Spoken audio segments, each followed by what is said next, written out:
Hello, fellow traders. Curtis from Beyond Backtesting here. Today, we're going to be talking about psychological triggers and adhering to our plan and adhering to our trading plan. Now, last week, I had some problems hitting my loss in my live account. I adhered to my plan, but in my trial accounts, I didn't adhere to the plan.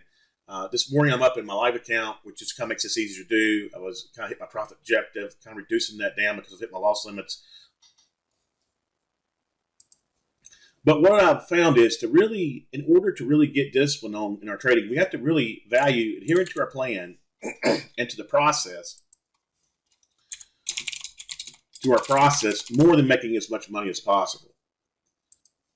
Because if we always value making as much money as possible, then we're always going to make mistakes, and we're always going to be trying to override our plan.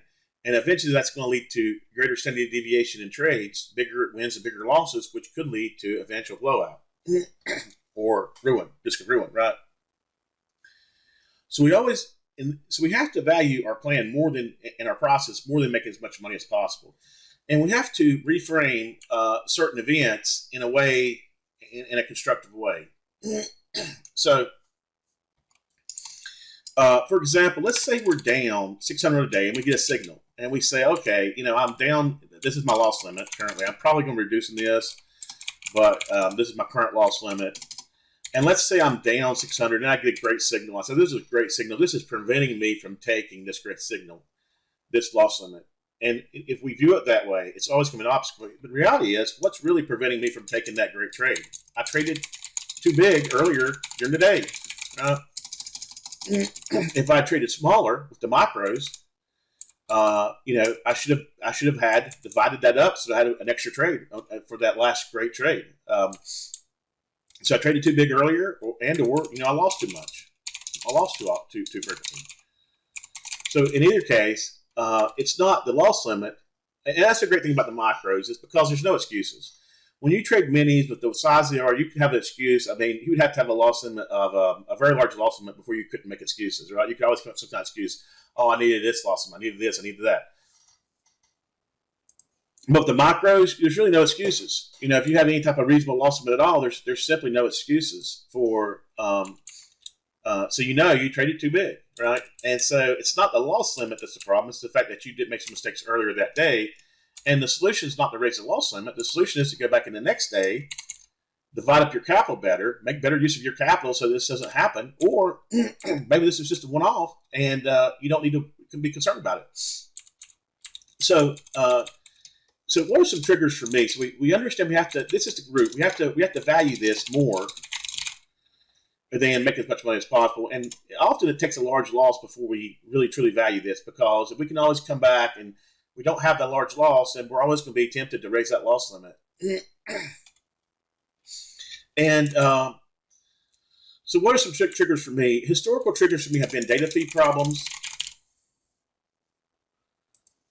If the data quits working or it's not working, that's often, really makes it hard for them to trade. Lag, bad data is often a problem. Sometimes it's usually a combination of mistakes. For example, let's say I put on too many contracts and then I get liquidated. I'm going to show you a pattern here of at least for me, of the trigger. What else? Being up a lot and then down. And if you look at all these problems, these triggers, they tend to be things that I don't consider fair. Right. If I'm having data feed problems, that's not fair, right? Oh, I had too many contracts and I got liquidated. Yeah, I agreed to the loss limit, but I made a mistake on too many contracts. I'm going to try to repair this. Right? Yes, but it's just like this. The answer is yes, but I made this mistake. Let me try to repair it. And often this is where I get the big losses, is trying to repair stuff. And other traders will probably recognize this. And this gives you the rationale to change things. Yeah, I know this was my loss limit, but I felt too many contracts back. Mistake.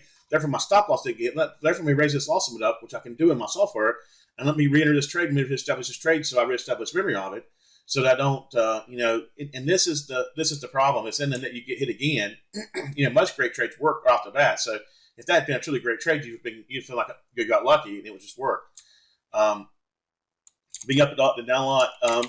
And one of the things I've had on the trials is just trying to. I don't quite understand this. It's just trying to this looking to see what happens, or resorting to treating them like a sim.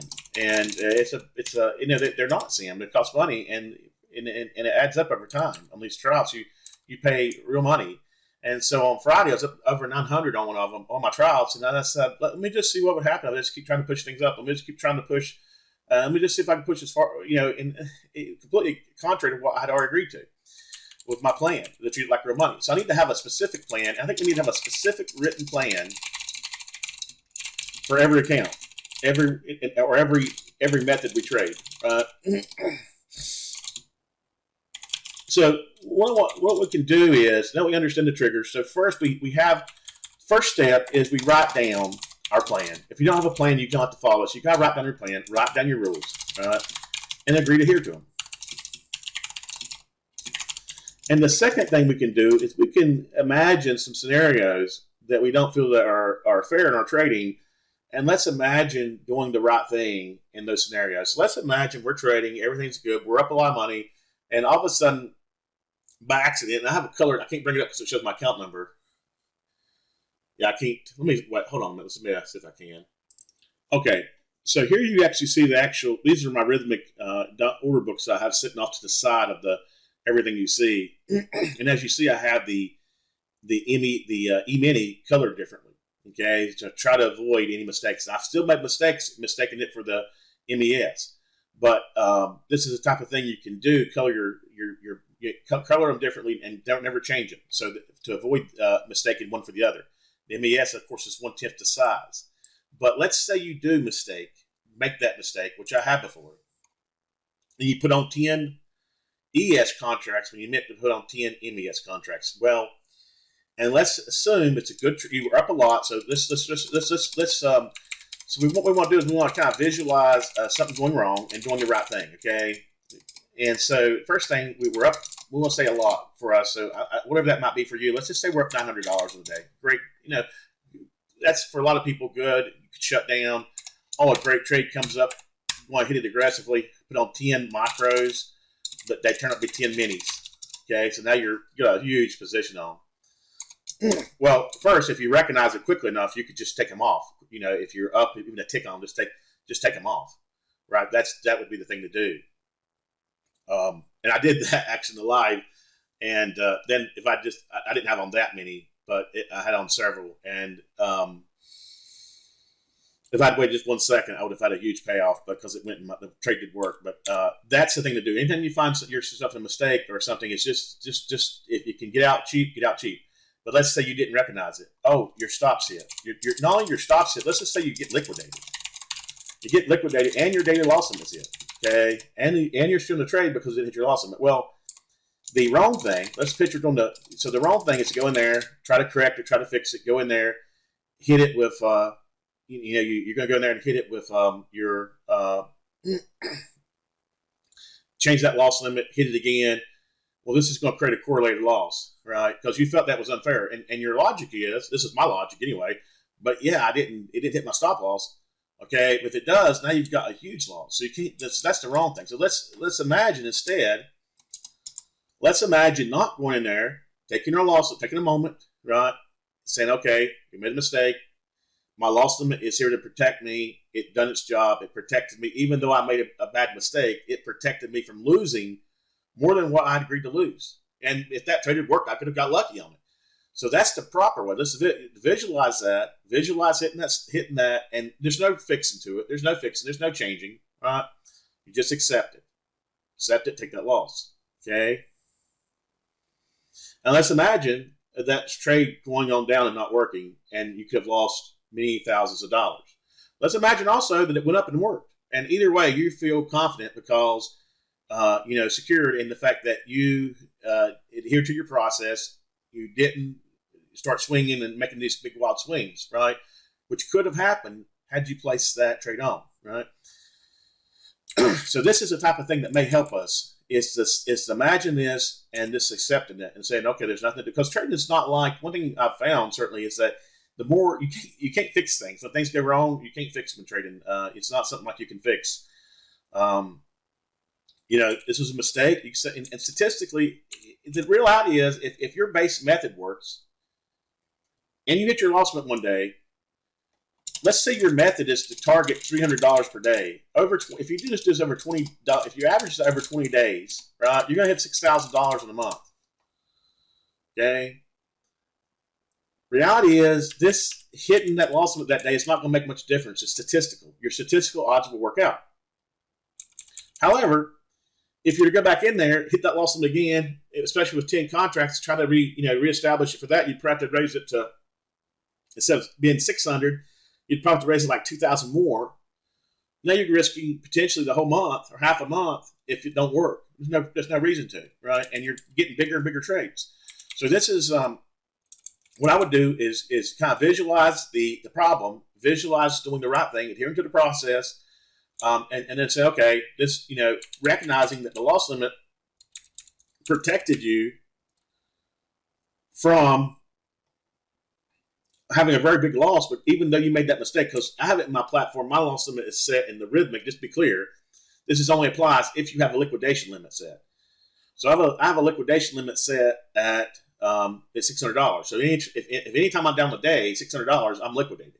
So that's what would protect me. That if you don't have it at your broker set, then it wouldn't protect you. And that's why I think it's so important to have it at your broker, because you make this mistake, and if it's just a middle thing, and you swing very quickly, you would exceed your loss limit, even though you're trying to be disciplined.